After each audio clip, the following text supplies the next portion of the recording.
Bom, boa noite, que Deus abençoe a sua vida em nome de Jesus. Boa noite, pastora Kátia. Boa Eu noite. creio que cortou ali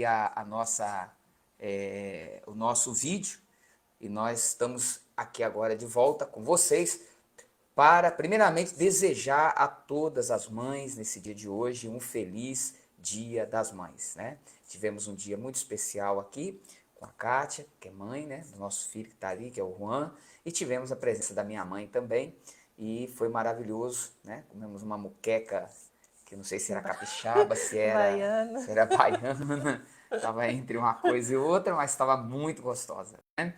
E graças a Deus foi um dia muito abençoado. Eu espero que você também tenha tido um dia assim abençoado e quero desejar a vocês um feliz Dia das Mães. Aí tá a Sandra ali já conosco lá do Paraguai, né? Feliz Dia das Mães para ela. O Nicolas deve estar bem grande, né?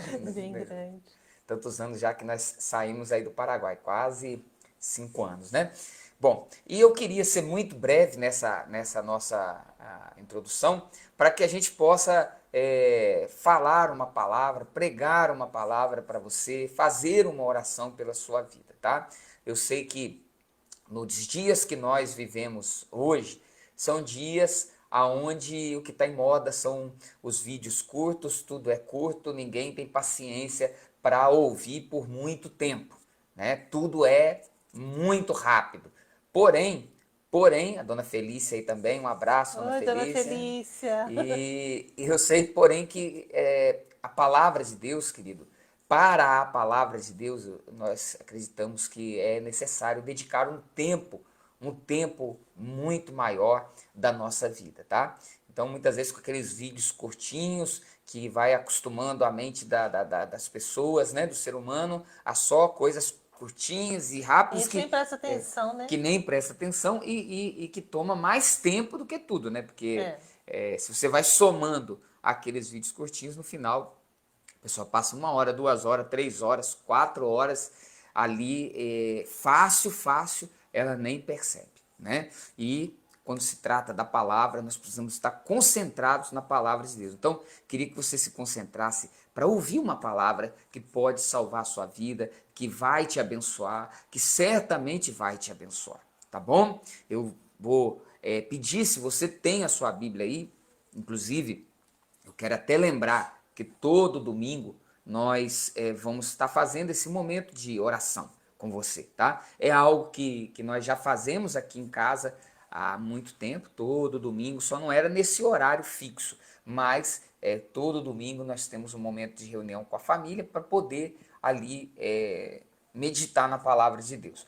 Porém, nós quisemos compartilhar esse momento com aqueles que também desejam ouvir a palavra de Deus no seu coração, tá bom? Então, a palavra que nós vamos ler hoje, ela está em Levítico, no capítulo 19. Levítico, no capítulo 19, lá no versículo, deixa eu ver aqui, peraí, na verdade, não é Levítico, não, é lá em Êxodo, tá? Não é Êxodo, é 19, mas é Êxodo 19, verso 10, tá? Êxodo, capítulo 19, versículo 10, onde diz assim, olha, e o Senhor disse a Moisés, vá ao povo e consagre-o hoje e amanhã. Eles deverão lavar as suas vestes e estar prontos no terceiro dia,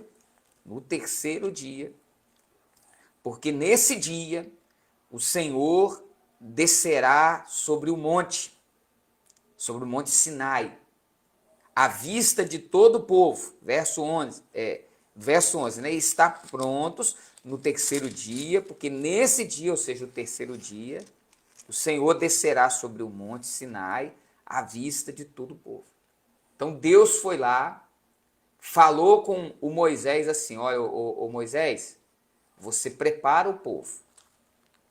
Você vai falar com eles lá, esse momento foi o momento que o povo de Israel havia saído do Egito e eles estavam a caminho da terra prometida. Porém, como eu disse em semanas anteriores, O propósito de Deus, antes de conduzi-los à terra prometida, é trazê-los para Ele, para junto dele. Porque o propósito de Deus, antes de dar-nos qualquer coisa, é trazer-nos para perto dele. Esse é o propósito principal de Deus. Não são as coisas, é óbvio. Nós não queremos que as pessoas estejam com a gente por aquilo que a gente pode dar, mas por quem a gente é. Deus não é diferente, Ele não quer que você esteja com Ele por aquilo que Ele pode te dar, mas por quem Ele é, por querer estar com Ele, correto? Então, ele leva até o monte, só que para que o povo pudesse ter esse encontro com Deus, era necessário que eles se preparassem. E essa preparação, o Senhor orienta Moisés que fosse feita ali durante 2 dias, porque no terceiro dia, quando ele viesse, eles deveriam estar preparados, lavando as suas vestes. Tá? Então, primeiramente, nós vamos entender que aqui há um cenário profético aqui. Há um cenário profético nesse texto, quando o Senhor fala do terceiro dia, porque nós sabemos que para Deus um dia é como 1000 anos, e 1000 anos é como um dia, não é verdade? Para Deus um dia é como 1000 anos. Então, há um cenário profético aqui. Nós estamos há alguns anos de começarmos, vamos dizer, o terceiro milênio desde a ressurreição de Jesus. Tá? Se nós levarmos em conta a morte e ressurreição de Jesus, seria o ano 33, que ele ressuscitou, morreu e ressuscitou. Porém, alguns estudiosos dizem, a maioria dos estudiosos, eles declaram que a ressurreição de Jesus ocorreu por volta do ano 28, 29 da era cristã, porque há um erro ali de um homem chamado Dionísio. Você pode pesquisar aí no Google, e houve um erro no cálculo, né? O Evangelho de Marcos fala do nascimento de Jesus durante o reinado de Herodes, e não, assim, há um erro ali, que eu não quero entrar em detalhes com essa questão. Mas o que eu quero que você guarde no coração é que quando chegar esses anos, 2028, 2029, pode ser 2030, não sei, por volta dessa data, nós estaremos começando o terceiro milênio, né, da ressurreição. O terceiro dia. Se um dia é como 1000 anos, 2 dias como 2000 anos, o terceiro dia seria como o terceiro milênio, correto? Então, nós podemos ver nessa palavra uma mensagem profética para que a igreja se prepare, assim como o Senhor disse para Moisés, olha, 2 dias para se preparar. No terceiro dia tem que estar preparado, porque eu vou descer, eu vou vir. E nós aguardamos como igreja a volta do Senhor Jesus, do Rei, do Senhor. Né? Assim como ele desceu naquele monte Sinai, nós vamos ver aqui mais adiante, na semana que vem, ele também vai voltar. O Senhor Jesus vai voltar. E nós temos que estar preparados. E é aí onde entra a mensagem de hoje. O que é estar preparado? O que é esse lavar as vestes aqui? Né? O que significa lavar as vestes? Significa que Deus, né, Deus tirou o povo de Israel do Egito. Mas quando ele fala para lavar as vestes, ele está dizendo agora, eu tirei vocês do Egito. Mas quem tem que tirar o Egito de dentro de vocês, não sou eu. Isso é vocês. Tá? Então Deus nos tira do Egito. Mas, sabe, Deus nos tira do Egito, mas nós somos quem temos que tirar o Egito, ou seja, as coisas do mundo, os hábitos mundanos de nós. Para quê? Para quê? Para nos preparar. Preparar para quê? Para o dia que ele voltar. Kátia, você sabe que a gente pensa, né? Muitos pensam, não, eu sou da igreja, eu vou na igreja, eu frequento uma igreja. Bom, tem mesmo que frequentar. Mas nós não podemos apoiar nesse fato. Ah, eu sou de uma denominação, porque de igreja, a igreja é uma, que é o corpo de Cristo. Mas eu sou da denominação A, da denominação B, eu dou dízimo, eu faço bem para as pessoas, eu faço caridade, eu prego a palavra, enfim. Nada disso é, é uma garantia, né, para estar preparado. Qual foi a condição que o Senhor disse para Moisés? E se a gente observa o Novo Testamento, é a mesma coisa. É para se preparar, é lavar as vestes. Ele nos tira do Egito, ele nos tira do mundo, mas agora quem tem que tirar o mundo? O que é o mundo? Os desejos do pecado, o que é errado. Quem tem que tirar somos nós, com a ajuda Nós. dele, mas somos nós. Nós temos que nos arrepender, né? Todos os dias. Procurar onde está o nosso pecado, o nosso erro. E nos voltar para Deus, né? Eu creio que assim a gente vai ter a confirmação da nossa salvação. Só assim, nos arrependendo dos nossos pecados. Vamos estar preparados para esse dia, né? Porque o objetivo, meu querido, minha querida, é preparar para esse dia, para esse terceiro dia, que está às portas, tá? Então, esse terceiro dia está às portas. E como nós vamos ver mais para frente, se você observar, o povo de Israel pensava que estava preparado, mas quando ele veio, da forma como ele veio, todo mundo fugiu de medo.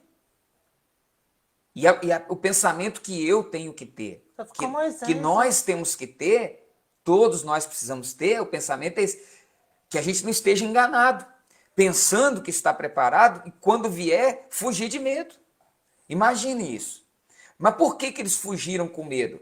Porque eles não lavaram as suas vestes, porque eles não se prepararam, não se santificaram. Estavam cheios de si mesmo, né? Eles. Que não se prepararam, se descuidaram, pensaram que seria, Jesus vai voltar, eu amo Jesus. Claro, aqui não era Jesus, mas vamos trazer para os nossos dias, né? Não, eu amo Jesus, eu sou da igreja, eu sou uma boa pessoa, eu não faço mal para ninguém, né? Porque esse é o pensamento que a gente tem da gente, não é verdade? Eu não sou mal, eu não faço mal para ninguém, então tá tudo bem, estou preparado, mas não estava. Não estava. Então isso serve como uma advertência para nós, para o nosso coração.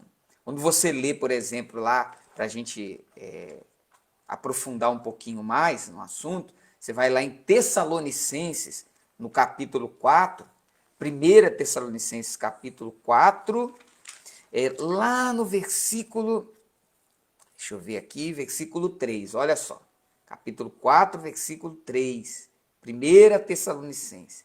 A vontade de Deus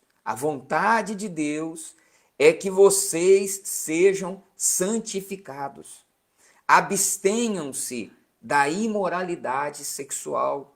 Cada um saiba controlar o seu próprio corpo de maneira santa e honrosa, não dominado pela paixão de desejos desenfreados, como os pagãos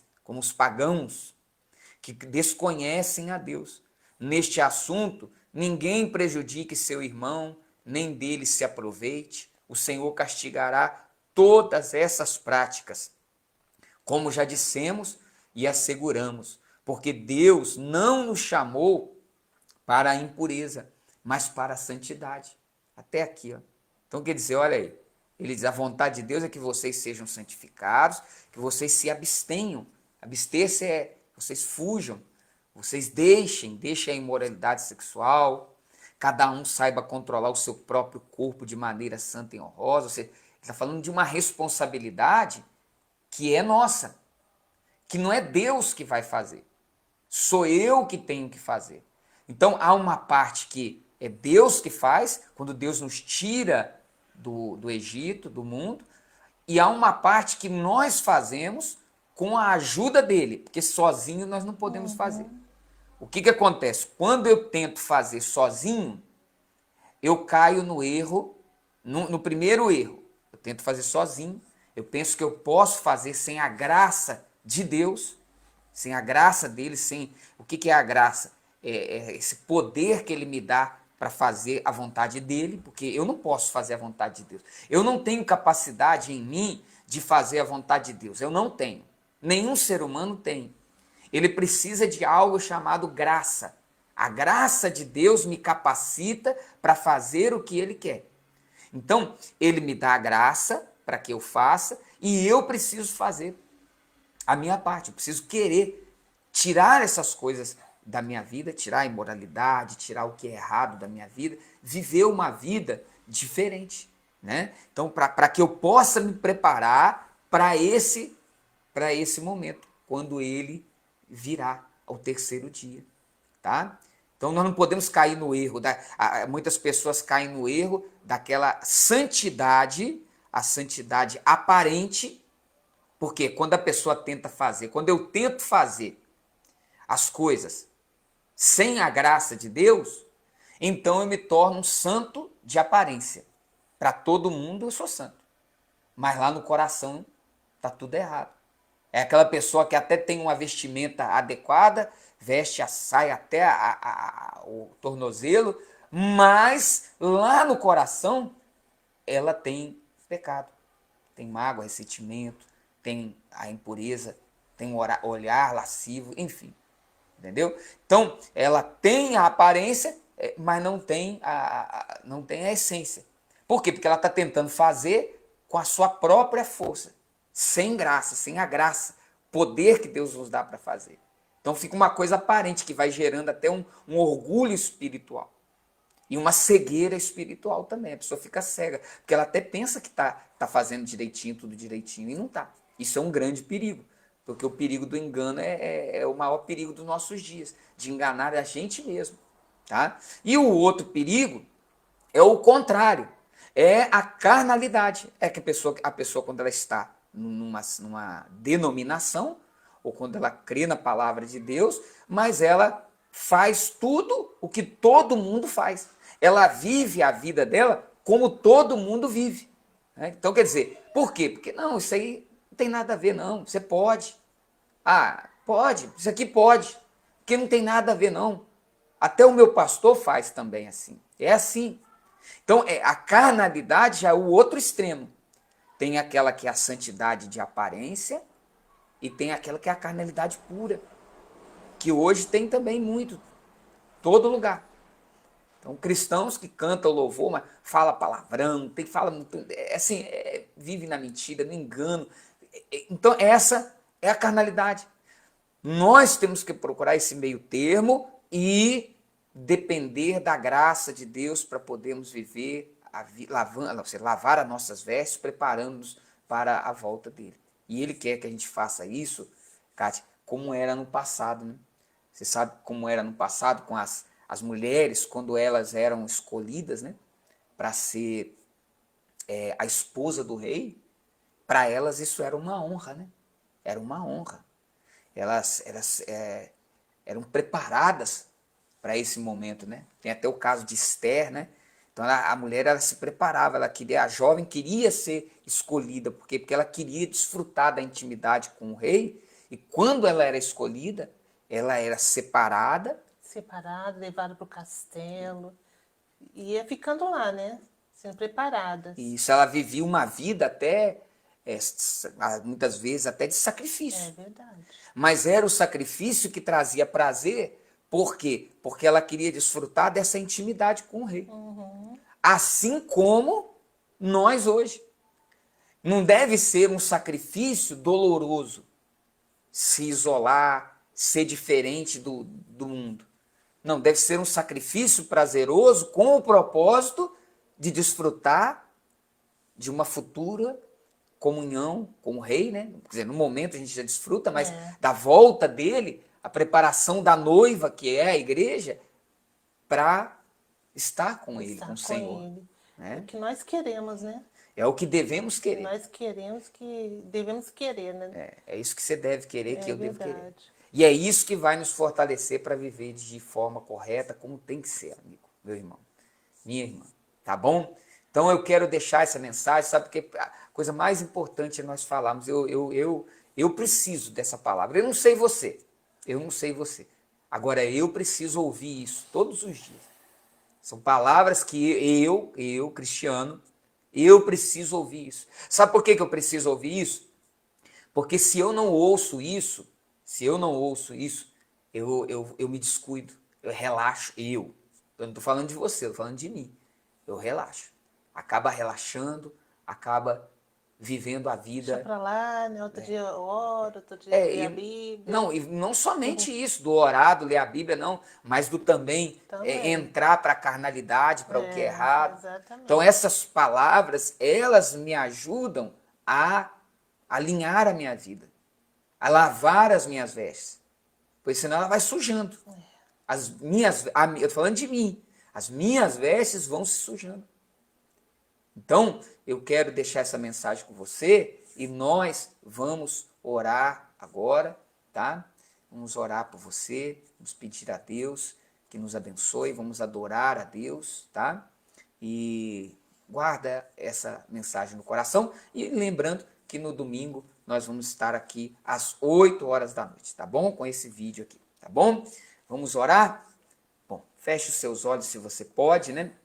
Senhor, em nome de Jesus, nós te agradecemos por mais uma semana de vida, mais uma semana que a gente está aqui com o Senhor na tua presença.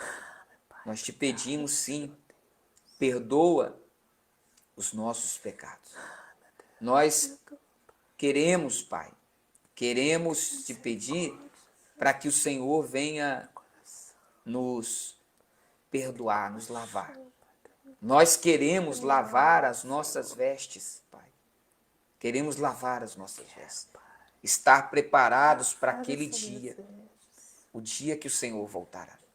Para não sermos pegos de surpresa, como foi Israel, que tanto se assustou, tanto se assustou, que fugiu.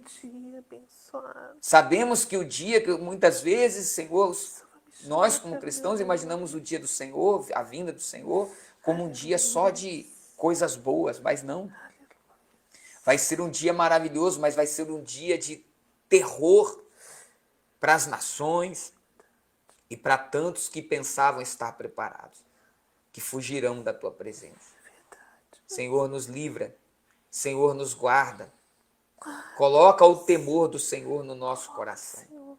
Nos ajuda, Pai, em nome de Jesus. Queremos ser diferentes, queremos ser como aquelas mulheres que eram separadas para ser a mulher do rei e que viviam de maneira separada, até sacrificadas no palácio, mas o sacrifício para elas não era ruim, porque o prazer do rei, de ser escolhida pelo rei, desfrutar da intimidade com o rei era maior. E assim queremos, é esse sentimento que nós queremos ter, o de entender que a intimidade com o Senhor é muito mais importante que qualquer prazer que o pecado, que o mundo pode oferecer. Muito maior é o prazer da tua presença. Em nome de Jesus, ó Deus. Aleluias. Oh, Pai, te louvamos, te exaltamos e te engrandecemos. Queremos, ó Deus, pedir também cada mãe que está acompanhando aqui a nossa oração, mães que sentiram dores e sentem dores até hoje, que o filho pode crescer, mas ela continua sendo filho e acaba muitas vezes trazendo dor e sofrimento, preocupação. Abençoe cada mãe que acompanha, que recebe essa oração. E abençoe cada pessoa que está agora precisando de um socorro. Aonde quer que chegar essa oração, seja num hospital, que o Senhor cure essa pessoa que está doente, seja numa prisão, o Senhor liberte essa pessoa de todo o mal que aprisiona ela. O Senhor visite esse jovem que está nos vícios para libertá-lo desse maldito vício, a droga, o álcool, que tem destruído tantas vidas, Pai. Oh, Deus, nós entregamos a vida de todos os que pedem oração, os que oram juntamente com a gente. Entregamos a vida de todos nas tuas santas mãos. A nossa vida entregamos nas tuas mãos. Nos dê uma semana abençoada, Pai. Te pedimos, te agradecemos. Em nome do Pai, do Filho e do Espírito Santo. No nome de Jesus. Amém. Amém. Glória a Deus. Bom, aqui um forte abraço para todos. Que Deus abençoe a sua vida e até semana que vem, no nome de Jesus.